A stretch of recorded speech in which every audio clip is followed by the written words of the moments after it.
Hi అండి, అందరికీ నమస్కారం. Welcome to my YouTube channel. ఈ వీడియోలో ఏపీ ఉద్యోగ ఉపాధ్యాయులకు సంబంధించి ఏపీజీఎల్ఐ మిస్సింగ్ క్రెడిట్స్ సమాచారాన్ని తెలుసుకుందామండి.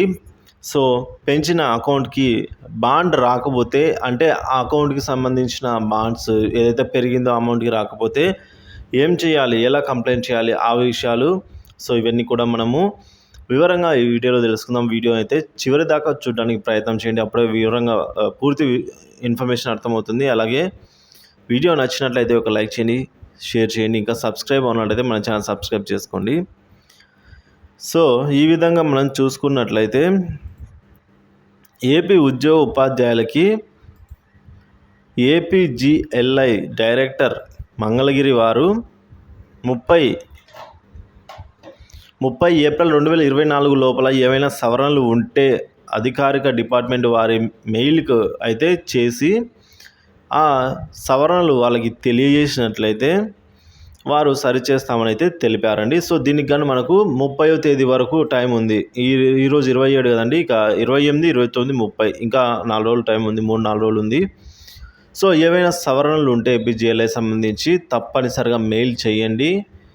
సో చేసిన వారికి కూడా చేంజ్ అయితే వారైతే అధికారులు మారుస్తున్నారు. సో ఇంకా మనకు 3 రోజుల సమయం ఉంది కాబట్టి అన్నిటికంటే ముఖ్యమైనది బాండ్స్ అండి. బాండ్స్ మంజూరు విషయంలో ఏవైనా మీకు కనుక తేడా జరిగినట్లంటే, మీకు రావాల్సిన అమౌంట్ రాకపోతే ఈ విధంగా చేయాలండి. ఎంప్లాయీస్ డెత్ రిస్క్ జరిగితే కుటుంబ సభ్యులు ఆర్థికంగా నష్టపోతున్నారు కావున ఈ విషయంలో మీరు అతి జాగ్రత్తతో ఉండండి. బాధ్యతగా అయితే మెయిల్ చేసుకోండి. ఒక్క మీకు సంబంధించి కరెక్షన్ అంటే ఒకవేళ పేర్లు తప్పుగా ఉన్నా కూడా మంజూరు అవ్వదండి, క్లెయిమ్ అవ్వదు. సో ఈ విధంగా ఉంటుంది కాబట్టి ఇక జీతం నుంచి రికవరీ అవుతున్న మొత్తానికి బాండ్స్ మంజూరు కాకుంటే మీరు మెయిల్ చేయాలి. సో అదనంగా పెంచిన మొత్తానికి కాకుండా తక్కువగా బాండ్స్ మంజూరు అయి ఉంటే, అంటే అదనంగా పెంచిన దాని 1000 రూపాయలకు ఇప్పుడు 5000 ఉందనుకోండి, 4000కే మంజూరు అయితే ఆ 1000 రూపాయల కోసం మీరైతే బాండ్ మంజూరు కాకుంటే మీరు తప్పనిసరిగా మెయిల్ చేయండి వారికి. వారైతే వెంటనే సమస్యను వారి దృష్టికి తీసుకెళ్ళినట్లయితే వారు పరిశీలించి దానికి సంబంధించి పరిష్కార మార్గం అయితే చూపిస్తారు. ఏపీజీఎల్ఐ వారి ఈమెయిల్ ఐడి మీ అందరికీ తెలిసే ఉంటుందండి. ఇక దీనికి సంబంధించిన అత్యధిక ప్రాధాన్యత ఇవ్వండి.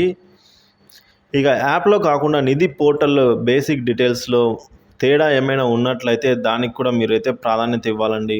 ఎందుకంటే బేసిక్ డీటెయిల్స్ అనేవి అతి ముఖ్యమైనది. రేపొద్దున క్లెయిమ్ చేసుకోవాలంటే బేసిక్ డీటెయిల్స్లో మీ నేమ్ టాలీ అవ్వాలి, మీ అడ్రస్, ఇక అన్ని వివరాలు సరిపోలితేనే వారు మంజూరు చేయడం జరుగుతుంది. కాబట్టి తప్పకుండా అధిక ప్రాధాన్యత ఇవ్వండి.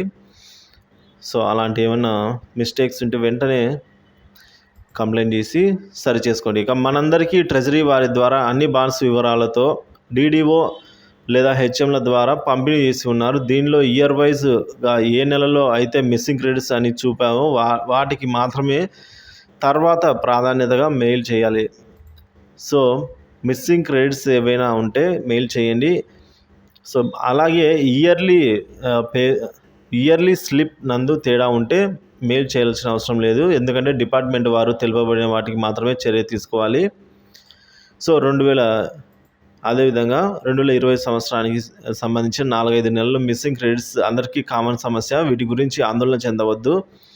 గుంటూరు కార్యాలయం వారు, ఏపీజీఎల్ఐ కార్యాలయం వారు తెలిపి ఉన్నారు కాబట్టి. సో ఇక భవిష్యత్తులో మిస్సింగ్ క్రెడిట్స్ గురించి నామినీ సవరణ అంటే ఏమైనా మార్పులు చేయవలసి వస్తే ఎంప్లాయీస్ లాగిన్లోనే చేసుకునే అవకాశం అయితే కల్పించబడునండి. సో నామినీని కనుక మీరు మార్చాలనుకుంటే ఆన్లైన్లో చేసుకోవచ్చు, ఆందోళన పడవద్దండి. ఇక ఎంప్లాయీస్కి చెందిన bonds maturity claims APGLI loans ప్రతిపాదనలు ఇప్పుడే ఆన్లైన్ నందు ఇప్పుడే చేయవద్దు. మెచ్యూరిటీ క్లెయిమ్స్ లోన్ ప్రతిపాదనలు ఇప్పుడే ఆన్లైన్లో చేయవద్దండి, ఎందుకంటే ఇంకా పూర్తిగా సైట్ అప్డేట్ కాలేదు కాబట్టి, యాప్లో అప్డేట్ కాలేదు కాబట్టి మీరు మే 1 తర్వాత అప్డేట్ అవుతుందని సమాచారం. సో ముందుగా దేనికి ప్రాధాన్యత ఇవ్వాలో దానికి ఇవ్వండి. సో కంగారు ఏం లేదండి, ఈ విధంగా అయితే నిదానంగా చేసుకోవచ్చు. సో ఈ ఏపీజీఎల్ఐ సంబంధించిన ఈ సమాచారంలో మీకు కొత్తగా ఏదో ఒకటి యూస్ అయింది అనుకుంటున్నాను. సో ఇన్ఫర్మేషన్ నచ్చినట్లయితే వీడియోని లైక్ చేయండి, షేర్ చేయండి. ఇలాంటి ఇన్ఫర్మేటివ్ వీడియోస్ కోసం మన ఛానల్ తప్పకుండా సబ్స్క్రైబ్ చేసుకుని అప్డేట్స్ ఫాలో అవుతూ ఉండండి. Thank you for watching this video.